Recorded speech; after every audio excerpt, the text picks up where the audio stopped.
జనగామ జిల్లా స్టేషన్ ఘన్పూర్ నియోజకవర్గంలో శివునిపల్లి గ్రామంలో ప్రజాపాలన ప్రగతి బాట పేరిట నిర్వహించిన కార్యక్రమంలో ముఖ్యమంత్రి రేవంత్ రెడ్డి పాల్గొన్నారు.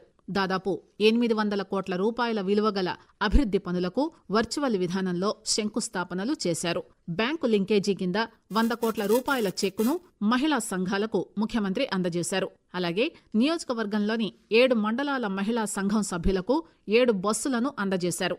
మంత్రులు కొండా సురేఖ, ధనసరి అనసూయ సీతక్క, ఉమ్మడి జిల్లా ఇన్ఛార్జి మంత్రి పొంగులేటి శ్రీనివాసరెడ్డి, ప్రభుత్వ సలహాదారు Vem Narender Reddy, Warangal MP Kadiyam Kavya, Bhuvanagiri MP Kiran Kumar Reddy, MLA Yashaswini Reddy తదితరులు పాల్గొన్నారు. తెలంగాణ రాష్ట్రంలోని గురుకులాల్లో ప్రవేశం కోసం జిల్లాలో నిర్వహించిన ఉమ్మడి ప్రవేశ పరీక్ష ప్రశాంతంగా ముగిసింది. ఫిబ్రవరి 23 ఉదయం 11 గంటల నుంచి మధ్యాహ్నం 1 గంట వరకు పరీక్ష నిర్వహించారు. ఈ పరీక్షకు జిల్లా వ్యాప్తంగా 1851 మంది దరఖాస్తు చేసుకున్నారు. వారిలో 1800 మంది పరీక్షకు హాజరయ్యారు.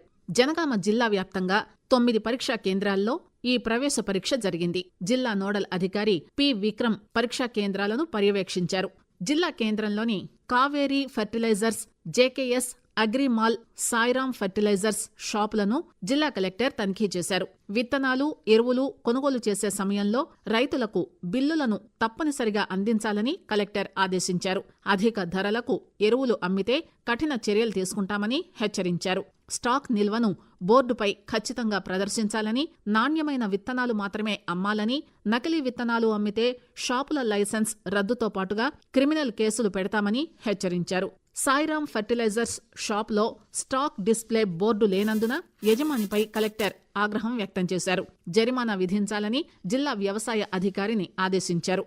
జిల్లా కేంద్రంలోని మున్సిపాలిటీ కార్యాలయం సమీపంలో ఇందిరా మహిళా శక్తి పథకంలో భాగంగా అన్నపూర్ణేశ్వరి మెస్సును ఏర్పాటు చేశారు. ఈ మెస్సును జిల్లా కలెక్టర్ రిజ్వాన్ బాషా షేక్ ప్రారంభించారు. మొత్తం 45 లక్షల రూపాయల ఖర్చుతో నిర్మించిన ఈ క్యాంటీన్కు 20 లక్షల రూపాయలను బ్యాంకు ద్వారా రుణం అందించారు.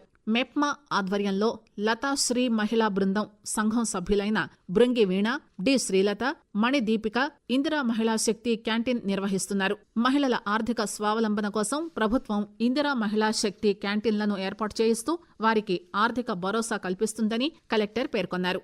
ఈ నెల 25వ తేదీ వరకు జరుగుతున్న ఇంటర్ పరీక్షలకు విద్యాశాఖ అధికారులు కట్టుదిట్టమైన చర్యలు తీసుకున్నారు. జిల్లా వ్యాప్తంగా 17 కేంద్రాల్లో ఇంటర్ మొదటి, ద్వితీయ సంవత్సరం విద్యార్థులు పరీక్షలు రాస్తున్నారు. 3 నుంచి 5వ తరగతి వరకు చదివే విద్యార్థుల్లో అభ్యాసన సామర్థ్యాలను పెంపొందించేందుకు జిల్లాలో కృత్రిమ మేధ ఆర్టిఫిషియల్ ఇంటెలిజెన్స్ ద్వారా తరగతులు ప్రారంభించారు.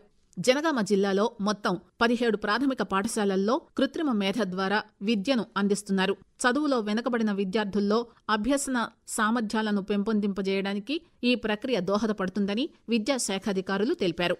జిల్లాలో లేఅవుట్ క్రమబద్దీకరణ పథకం ఎల్ఆర్ఎస్కు ఈ నెల 31వ తేదీ వరకు దరఖాస్తు చేసుకోవడానికి ప్రభుత్వం గడువిచ్చింది.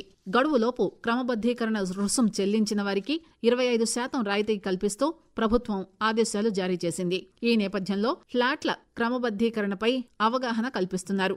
సందేహాలను నివృత్తి చేసుకునేందుకు సహాయ కేంద్రాలను కూడా ఏర్పాటు చేశారు. ఏప్రిల్ 4 వరకు జరిగే 10వ తరగతి వార్షిక పరీక్షలను పగడ్బందీగా నిర్వహించేందుకు జిల్లా అధికారులు కట్టుదిట్టమైన ఏర్పాట్లు చేశారు. పరీక్షల కోసం జిల్లా వ్యాప్తంగా మొత్తం 40 సెంటర్లను ఏర్పాటు చేయగా మొత్తం 6,238 మంది విద్యార్థులు పరీక్షలకు హాజరవుతున్నారు. జిల్లా కేంద్రంలోని కోర్టులో ఈ నెల 8న జాతీయ లోక్ అదాలత్ జరిగింది. ఈ కార్యక్రమాన్ని న్యాయ సేవాధికార సంస్థ చైర్మన్, జిల్లా ప్రధాన న్యాయమూర్తి డి రవీంద్ర శర్మ ప్రారంభించారు. న్యాయమూర్తులు కేసులను పరిష్కరించారు. ఈ లోక్ అదాలత్లో 1,03,00,000 రూపాయల సెటిల్మెంట్లు చేశారు.